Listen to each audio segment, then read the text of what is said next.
Welcome to my PvP Hakka Ironman series. No, this isn't a PvP Hakka Ironman video exactly. Hey guys, just doing something a little bit different this time. Today I bring to you 20 tips and tricks to playing a PvP Hakka Ironman. I would say a lot more people are getting into this game mode, so I thought why not make a little guide video over it. If you haven't considered trying out the game mode yet, I would highly give it a shot. It's very addicting. If you're someone that enjoyed demo mode a lot, then you'll love PvP Hakka Ironman. Trust me. Alright, so before we jump into things, today's video is sponsored by one of the best shooter games of the year, Frag Pro Shooter. Frag Pro Shooter is the game designed to be played on mobile devices with a player base of 70 million with 1 million daily active users. You can build your own decks and strategies with over 90 characters to collect and customize. There's always new content being released into the game, like the latest one that introduced a new character, Zap Girl. In this game, your goal is to destroy the enemy bunkers as quickly as possible. The first one to destroy the opposing bunker wins the game. Frag Pro Shooter offers multiple game modes you can choose from: 2v2, Street Frag, and Payloads. Personally, my favourite is the 2v2 mode. You can build a team with one of your friends, plan out a deck and strategy, then play against 2 other players. It's simple, fast to get into the action, and very fun to play. Be sure to check out my description box and click on the link to receive special rewards. These rewards are only available through my link: 1 golden chest, 500 coins, and 50 diamonds. Oh, and did I mention the game is literally free to play? Be sure to download the game and give it a shot. It's honestly pretty fun, and I personally recommend you trying it out. Let me know what you guys think down below in the comments. Thank you Frag Pro Shooter for sponsoring this video. Alright, so starting off with tip number 1. Always assume you're being watched in general locations. General locations such as Lumbridge, Draenor, Camelot, etc. The hunters always like to park their accounts at popular teleport spots, so it's easier to find you. They may look like ordinary PKs, but really they're trying to hunt your Hakka Ironman status. Scry pools are a big part of hunting PvP Hakka Ironman. If you don't know what scry pools are, they are a feature in your player mode house that you can scout a teleport spot without anyone knowing. Every teleport spot can be scry pooled except the following shown.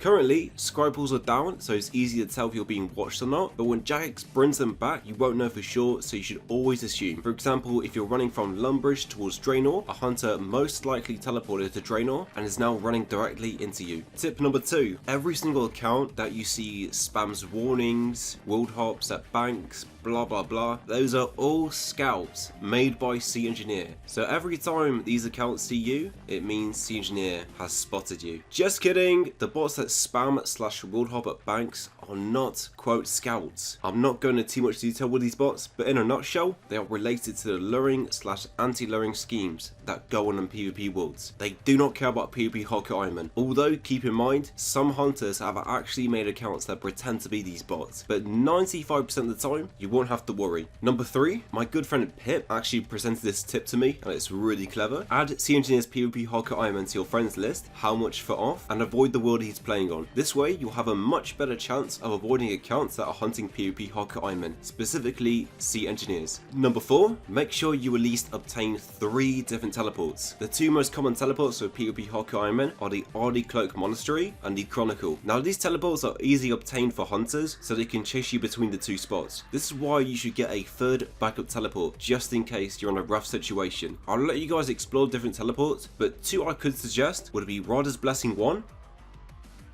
or the Dorgenshin Con Spheres.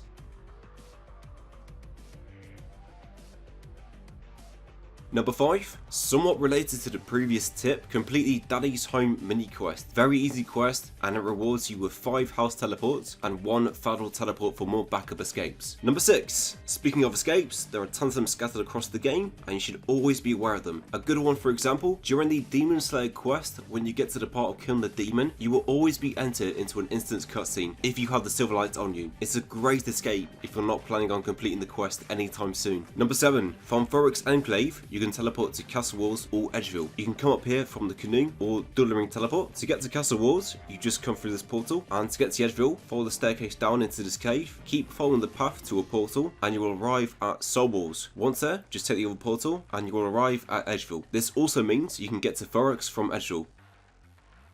Number 8. There is a pool of refreshment located at Forks Enclave. This pool will restore your hit points, prayer, run energy, and lowered skills. Number 9. Always keep anti-poison on you. You can pick up tips located north of Castle Walls. Tip number 10. So the meta for beginning a PvP Hakka Ironman is to remain low combat but high hit points. This is what is typically known as a PvP Hakka Ironman skiller. It's best to do this strategy at the start so you can prepare for combat. It's a lot less risky running around doing quests, leveling skills, and gathering items as a level 9 with 30 HP compared to being something like level 25 with 20 HP. That's in dark bow range. Recently, Dagger's released an update that Warhammers now require strength level to equip rather than attack level. This has brought Rune and Dragon Warhammer accounts that hunt down the PvP Hakka Ironman skillers. Keep in mind, these accounts will have to be in melee range. Luckily for us, my friend Diablo has made the chart displaying the max hits and combat brackets for these Warhammer builds. There are also other account builds that hunt low level PvP Hakka Ironman, such as Magic Short Bowers or Dragonfire Shield spec accounts. Another friend of mine, Old School Runescape MCFS, created a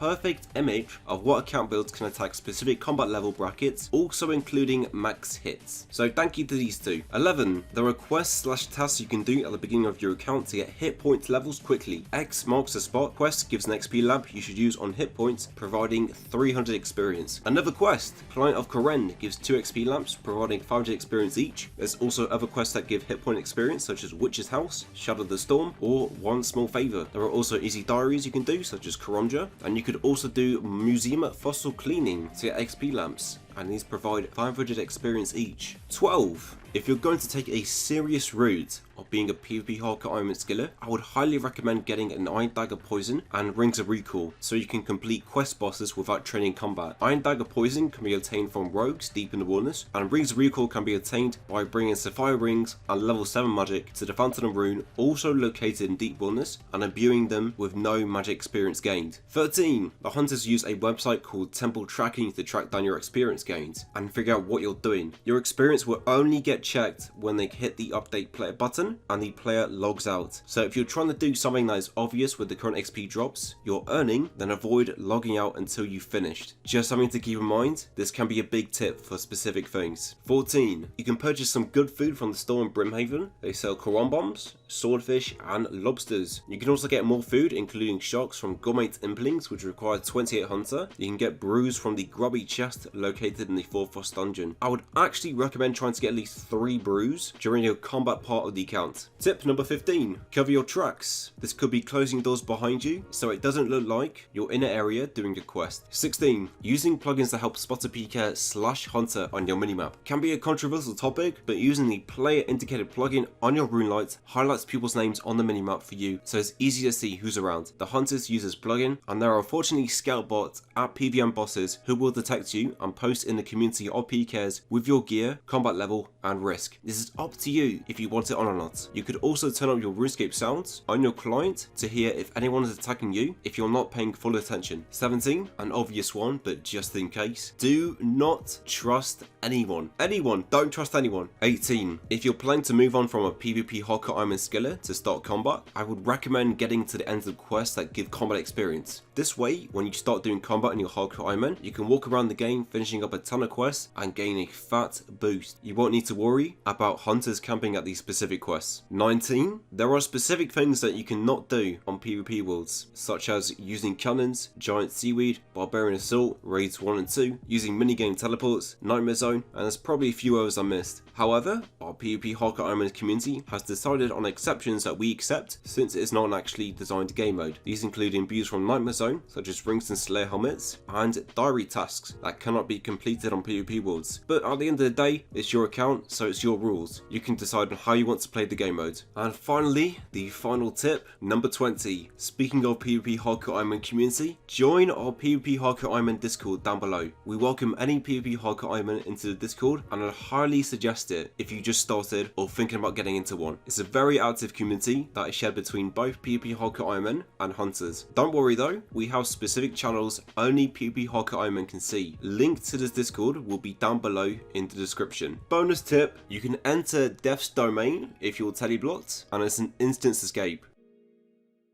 Also, your teleblock expires. You cannot teleport out here though, but you can just come out, spam the teleport tab, and you're good to go. So if you haven't realised yet, Theatre Blood is actually now a safe zone on PvP Worlds. Very, very cool update. And if you haven't taken the hint yet, I will be doing Theatre Blood this month on my PvP Hakka Ironman. Very, very exciting. I'm going to be making another exception of hopping to a normal world. You can't do Theatre Blood on PvP Worlds, unfortunately. The Theatre Blood is not open on this world, so I'll be hopping to a normal world, and I'll be doing Theatre Blood from there. I did the same thing for Raids 1, Chambers of Zurich, and no one really seemed to be bothered about it, so I'm doing the same thing for Theatre Blood. So next video, I'm probably going to die. Yay. And that's it for my tips and tricks video on PvP Hakka Ironman game mode. Definitely come check this game mode out, it's really fun, give it a shot, join the Discord down below. If you're already playing the game mode yourself, hopefully you learned a new thing or two. Other than that, I will see you next time with some Theatre of Blood action. Bye bye!